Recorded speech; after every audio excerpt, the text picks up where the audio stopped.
Oi gente, tudo bem com vocês? Meu nome é Ana Paula e hoje eu estou aqui para gravar mais um vídeo para esse canal.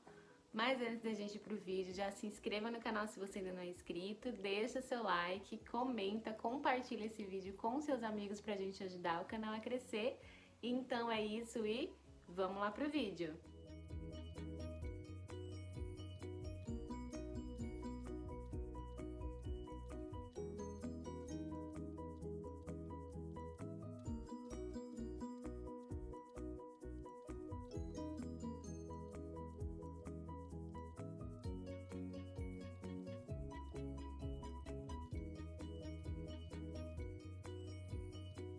Bom, gente, no vídeo de hoje eu vou apresentar pra vocês uma coleção de livros que eu tenho que é um xodózinho meu.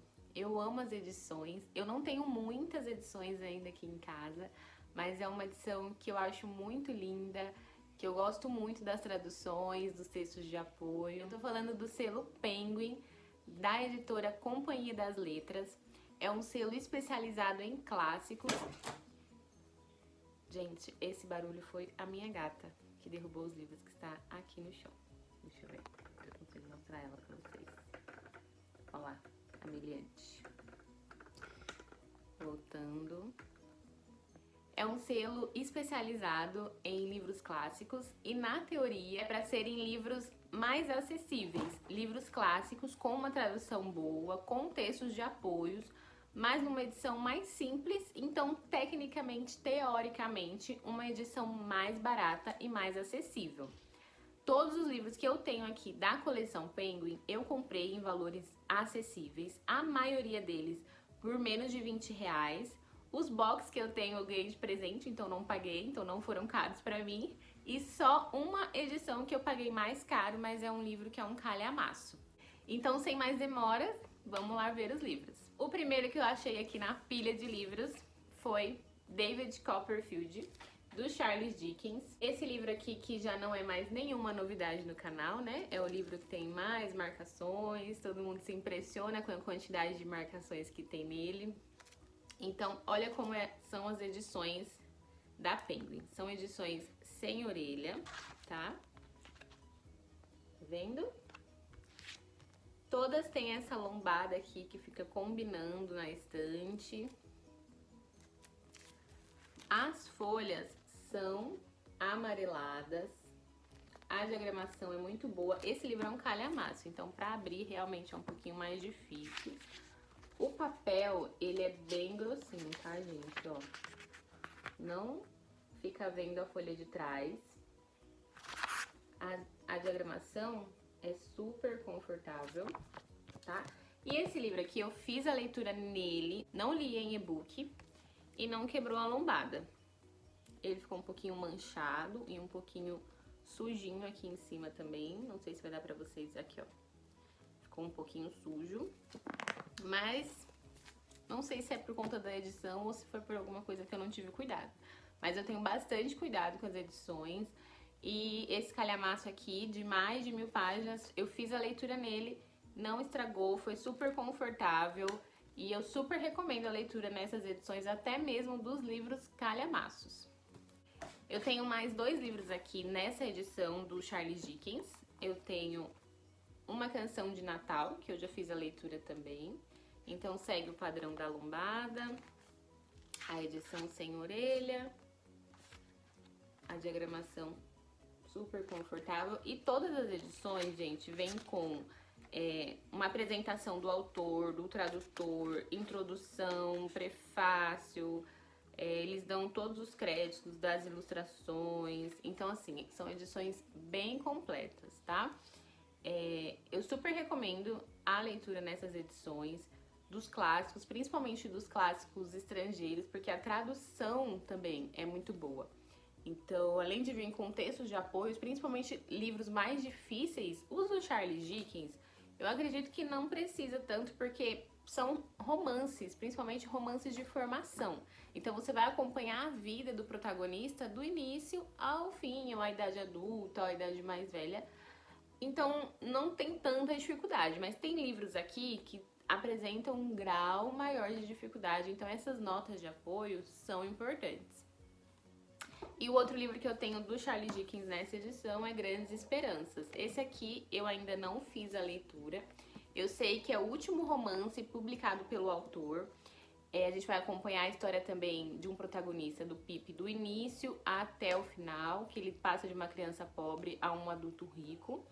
E a gente vai acompanhar essa evolução, a gente vai acompanhar a vida dele. Eu ainda não li, conheço muitas pessoas que leram e que falam que é a melhor história que tem do Charles Dickens. E eu acho difícil superar David Copperfield, mas ainda bem que é tão bom quanto. Agora eu vou mostrar pra vocês as minhas edições que eu tenho aqui em casa de Shakespeare. Eu tenho o box da Nova Fronteira também, que meu marido me deu. Mas todos os livros que lançarem do Shakespeare por essa edição eu quero ter, por conta das notas de rodapé, tá? Então eu vou pegar aqui pra vocês verem, por exemplo, Otelo. Olha que linda capa. Eu fiz uma marcação aqui em cima de onde é a história.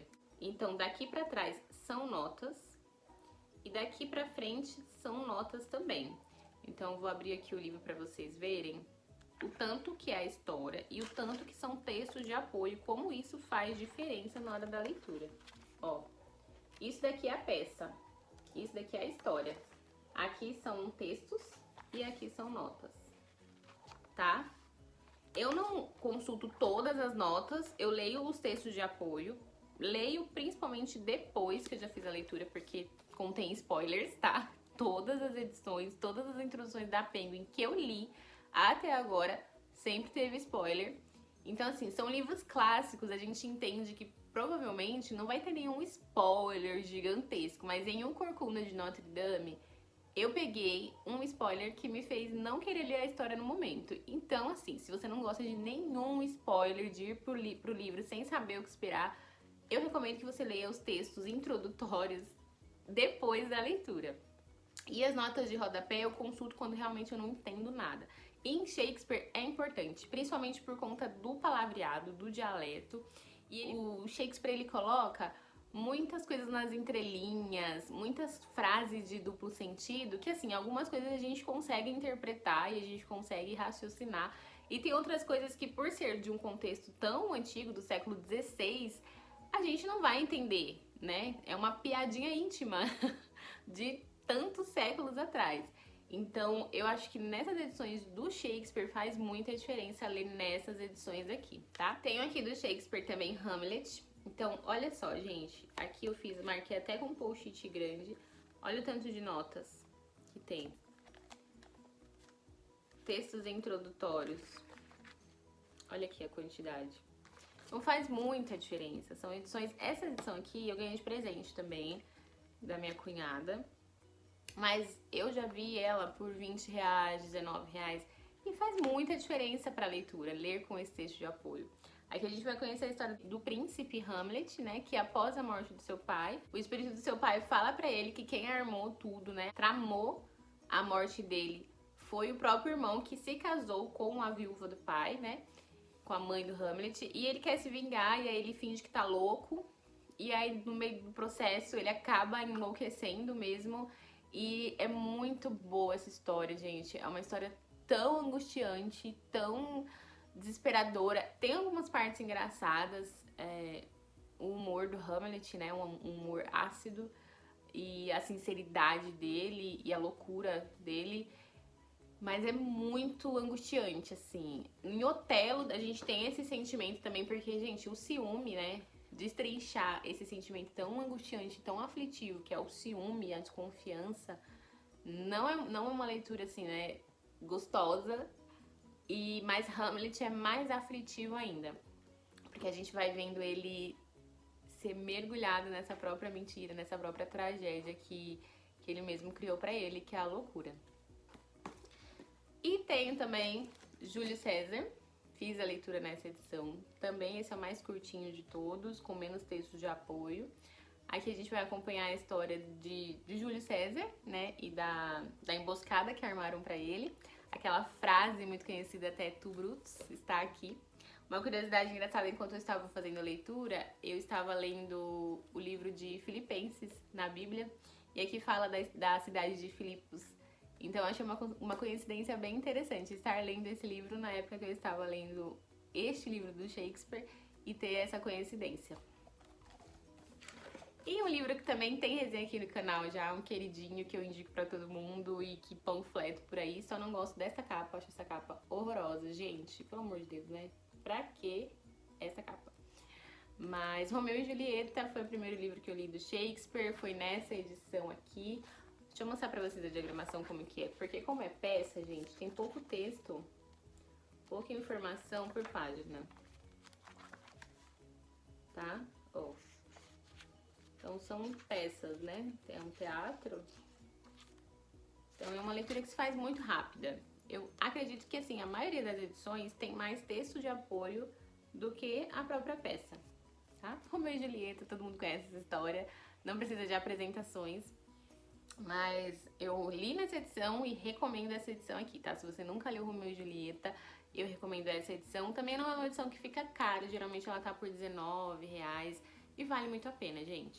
Agora eu vou falar com vocês de alguns livros que eu não li, tá? Então, assim, não vou me aprofundar muito na história. Na verdade, eu nem queria me aprofundar muito em história nenhuma, porque é só pra mostrar pra vocês as edições. Mas a gente não consegue, né? A gente não consegue não falar dos livros, principalmente dos livros que a gente amou. Então, do Antoine de Saint-Exupéry, gente, eu não sei como que fala o nome dele, mas é o mesmo autor de O Pequeno Príncipe, Piloto de Guerra. Eu comecei a ler, tá um pouquinho marcado aqui. É uma história que vai se passar na Segunda Guerra Mundial, né? E é um pouco autobiográfico, né? Porque o autor, ele serviu na Segunda Guerra Mundial como piloto. E eu comecei a ler, mas não me fisgou. Achei a escrita um pouco truncada, não sei. Comecei a ler, não gostei muito, parei, mas pretendo retomar essa leitura. Tenho aqui um lindinho que eu quis muito, que é Juvenília, da Jane Austen e da Charlotte Brontë. Pra vocês terem noção da minha inocência no mundo clássico. Quando eu comprei esse livro, eu acreditava que tinha sido um livro escrito pelas duas juntas, gente. Porque eu comprei logo no comecinho que eu comecei a descobrir os livros clássicos. Pra vocês terem noção, o primeiro livro clássico, assim, de romance que eu li foi Ana Karenina. Sem contar os que a gente lê na escola, né? E quando eu li Ana Karenina, eu nunca tinha ouvido falar de Tolstói, gente. Eu ganhei o livro do meu irmão, num amigo secreto. E eu falei, legal, obrigada. E aí eu li Ana Karenina, amei, e aí comecei a me aventurar mais pelos clássicos. Então comecei a acompanhar booktubes que falavam de clássicos, bookstagram, e fui descobrindo. Então quando eu comprei esse livro aqui, eu achava que tinha sido escrito pelas duas, sendo que as duas nem viveram na mesma época, gente. Mas é isso. Então aqui são textos das duas, tá? Eu acredito que são histórias inacabadas, alguns textos das duas. Dá uma olhadinha aqui no sumário. Então é dividido em Jane Austen e Charlotte Brontë. Então são textos que as duas escreveram, algumas obras inacabadas, aqui nessa coletânea de textos, tá? Tenho também Mrs. Dalloway, da Virginia Woolf. Não li nada da Virginia Woolf, nunca li Fluxo de Consciência. Eu tenho um aqui do Oswald de Andrade, eu não vou conseguir enxergar que a minha estante tá longe, que é Fluxo de Consciência também, mas eu não li. Então aqui a gente vai acompanhar um dia na vida da personagem, da Cecília, da Clarissa. E ela tá se preparando para uma festa que vai acontecer à noite e a gente vai acompanhar esse dia dela. E o fluxo de consciência, a gente não consegue distinguir muito bem o que se passa na cabeça, né? O que o personagem tá pensando e o que é de fato a narrativa. E também como tem essa parte dos pensamentos, então os nossos pensamentos não são organizados em textos, em palavras certinho, bonitinho, né? Até quando a gente tá falando, quando a gente tá se expressando oralmente, a gente não faz tudo organizadinho. A gente para, volta, complementa. Não é igual na escrita. Então, eu ainda não me aventurei por esse gênero. Pretendo começar por Mrs. Dalloway. A Mel, do canal Literatura, ama esse livro, panfleta ele pra todo mundo. Se você já leu, gente, me fala se eu fiz uma boa escolha pra começar a ler Virginia Woolf. Tenho aqui também um que é um pouquinho mais contemporâneo, de 1853, século XIX, 12 anos de escravidão, do Solomon Northup. Esse livro aqui ganhou série ou filme, tá? Ele foi adaptado e é um relato autobiográfico de um homem negro que morava no norte dos Estados Unidos e ele recebe uma proposta de emprego e ele sai da segurança do norte do estado e ele é sequestrado e ele vive como escravo por 12 anos, tá, gente? Então eu estou me preparando psicologicamente para fazer essa leitura que eu acredito que seja muito impactante. A edição. Gente, a única diferença é a capa mesmo, tá? A lateral e a parte de trás são iguais. Todos os livros não têm orelha. A diagramação é sempre a mesma. Então por isso que eu não tô mostrando livro por livro em detalhes. Do Voltaire. Voltaire é do século XVIII. Século XVIII. Cândido ou o Otimismo. Esse livro teve uma adaptação para novela recentemente na Globo, né? Recentemente, gente, eu não sei nem se foi antes da pandemia, mas teve uma adaptação. Tinha um Candinho. E esse livro é uma crítica do Voltaire à sociedade da época. Então, o Cândido, ele conhece um professor que tem uma filosofia do otimismo exagerado e sempre o otimismo e que tudo vai melhorar e tudo vai ficar bem. E ele começa a passar por situações na vida dele, ele é expulso de casa, ele fica longe da pessoa amada, ele é, acho que agredido, espancado. E ele começa a questionar isso, né? Essa filosofia do otimismo sempre. Então a gente vai acompanhar isso aqui. Eu acredito que seja uma leitura leve, fácil de fazer. Eu nunca li Voltaire. O Victor Hugo fala bastante em Os Miseráveis de Voltaire, ele cita bastante. Cita Shakespeare também.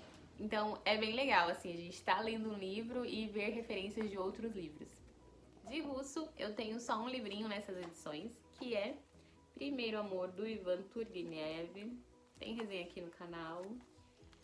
É um livrinho bem curtinho. Tá tudo marcado. Gente, eu amei tanto esse livro. É um livro que mexe muito com a gente, assim. O autor, ele faz umas narrativas, umas descrições e de paisagem, e ele mescla a paisagem com o sentimento dos personagens, e quando você vê, você tá imerso, você tá sentindo junto com o personagem, você tá vendo aquele pôr do sol, você tá sentindo aquele cheiro, sabe? É uma escrita muito linda, muito maravilhosa. Eu tenho aqui dele Pais e Filhos também, mas é na edição da Príncipes, que é uma edição bem mais simples. Mas eu amei demais, gente, essa história e super recomendo. Tanto essa edição, também ela fica baratinha, acho que eu paguei R$14 nela. E vale muito a pena. Do Victor Hugo, eu tenho aqui o Corcunda de Notre Dame, que eu falei pra vocês que eu peguei um spoiler. Se não me engano, eu até marquei aqui spoiler. Porque, gente, pra quê, né? A necessidade de tacar um spoiler na cara do leitor. Aqui, ó. Aqui, ó. Spoiler. Eu tava lá lendo a introdução, bonitinho. E aí veio um spoiler na minha cara, gente. Porque eu só conhecia a versão de O Corcunda de Notre Dame da Disney. Eu não conhecia a versão de Victor Hugo. E é diferente, né, gente? E eu descobri na introdução. Então, eu acho, nem sei se eu comecei a ler a história. Eu li, não li só os textos de apoio mesmo. Que é até aqui, ó. Li só os textos de apoio, porque eu fiquei indignada e não gostei de receber um spoiler na minha cara desse jeito. Mas a edição é uma gracinha, eu amo essa capa. E pretendo retomar a leitura. De Victor Hugo também, a leitura do momento, Os Miseráveis. Esta edição linda que vem no box. São 2 volumes, tá? Ó, o box, ele é molinho, mas se cuidar direitinho vai durar bastante.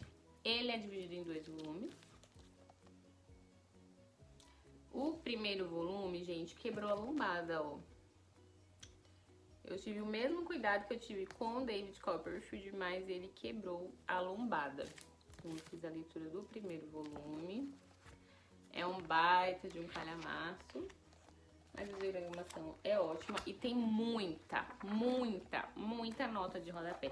Tem páginas, gente, que é mais texto de nota do que de texto mesmo. Quando a gente quer achar, a gente não acha, né? Mas, ó, por exemplo, aqui. Aqui, ó. Aqui é o texto e aqui são notas.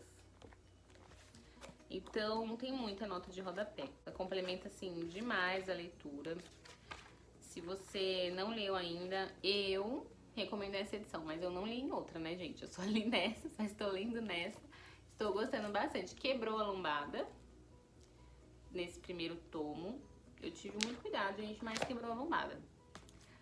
Mas no box você pode guardar ele com essa parte aqui também, se você quiser, né? E eu acho que não interfere em nada não, gente. De verdade. O segundo volume eu estou fazendo a leitura. Faltam 300 páginas. Ó. Ele não quebrou. Ele é menor, mas mesmo assim ainda tem muita página. E ele não quebrou, tá? Tô quase terminando. Outro box que eu tenho aqui, que eu ganhei também de presente. Esse box dos Miseráveis eu ganhei de presente do meu irmão, que também me deu Ana Karenina, do Tolstói. Eu tenho aqui Don Quixote. Mostrei pra vocês no meu vídeo de calhamaços, que é um que tá encalhado aqui. Eu não fiz a leitura ainda. É o livro favorito da vida da Jamile, do Books Anatomy, canal que eu acompanho, que eu gosto bastante. É um livro de cavalaria. Ele é do século 17. Ele é mais antigo que Os Miseráveis. Eu comprei recentemente uma edição no sebo de Don Quixote, da coleção Abril, mas eu vou fazer a leitura por essa edição aqui da Penguin. E é um livro de cavalaria, gente. A gente vai acompanhar o personagem que não é um cavaleiro, mas que se enxerga e se denomina e se vê e se comporta como um cavaleiro. Dizem que é um livro muito engraçado e ao mesmo tempo muito triste e com muitos ensinamentos, então eu estou ansiosa para fazer essa leitura, mas acho que vai ficar para 2024. Gente, era pra ser um vídeo curtinho, eu tô achando que tá ficando muito grande. Mas eu vou mostrar pra vocês também os 4 livrinhos que eu tenho aqui de nacionais, tá? Então, esses livrinhos aqui, essas edições laranjinhas, são de nacionais. Eu tenho aqui Maria Firmina dos Reis, Úrsula. Essas edições de nacionais, gente, deixa eu pegar aqui um dos internacionais. Não sei se pelo vídeo vai dar pra perceber. Essas edições, elas são mais lisas, como se tivesse um plástico por cima. As edições nacionais, parece que é só o papelão. Então, é mais áspera, tá? Se sujar, sujou, não dá pra limpar. Então, parece que é só o papelão. Aqui parece que tem um plástico, que dá um brilho a mais. Ó, esse aqui não brilha, tá bom? Eu não sabia que era assim, mas enfim, tudo bem, tá tudo certo. É uma gracinha também, então é diferente somente a capa, né, o padrão, mas é sem orelha, a folha é igual e a diagramação também. Eu não fiz a leitura de nenhum desses clássicos por essas edições, mas eu acredito que também tem um texto de apoio, notas de rodapé. Esse aqui tem até umas ilustrações, que legal, não tinha visto. Esse livro, gente, eu comprei pelo fato de ser uma das primeiras, se não a primeira mulher a escrever romance e a ser publicada no Brasil, né? Então, a gente conhece na escola só os grandes autores homens, Machado de Assis, Aloysio de Azevedo, e a gente não conhece as mulheres. Então, esse, A Falência, da Júlia Lopes de Almeida, eu comprei por isso. Por serem mulheres brasileiras escrevendo romance. Não sei do que se trata as histórias, eu sei que as duas são do romantismo, então são romances mais românticos, então eu quero conhecer a escrita das duas, tá bom? Júlia Lopes de Almeida foi leitura obrigatória da FUVEST de 2022. Manuel Antônio de Almeida, Memórias de um Sargento de Milícia. Também comprei porque não conhecia esse autor, não fui apresentada a ele na escola, no ensino médio, no ensino fundamental. Então eu comprei por conta disso. É uma história que vai se passar também no Rio de Janeiro. Foi contada em forma de folhetim. Somente. E do Machado de Assis, eu tenho Helena. Do Machado de Assis, eu li somente a fase realista dele, né? Então, Dom Casmurro, Quincas Borba, Machado de Assis, O Alienista, alguns outros contos da fase realista. Eu nunca li nada da fase romântica dele. E Helena é um livro da fase romântica. Eu já li essa história em quadrinhos. Da fase realista, o meu favorito dele é Memórias Póstumas de Brás Cubas. Quincas Borba, eu tento reler e não consigo, eu travo, chego no finalzinho, no meio, do meio pro final eu travo, mas eu já li antigamente na escola. E Dom Casmurro eu preciso reler também. Bom, gente, então esse foi o vídeo de hoje. Era pra ser um vídeo mais curtinho, só pra apresentar as edições pra vocês, mas a gente sempre gosta de trocar figurinhas, de falar o que a gente leu, o que a gente não leu, o que a gente sabe da história. E o que eu tenho pra falar pra vocês é que eu super recomendo essas edições. Então deixa aqui nos comentários se vocês têm algumas dessas edições, quais edições vocês têm de livros da Penguin, se vocês gostam, se vocês já fizeram leitura em alguns deles. Espero muito que vocês tenham gostado do vídeo de hoje. Um beijo grande e até o próximo vídeo.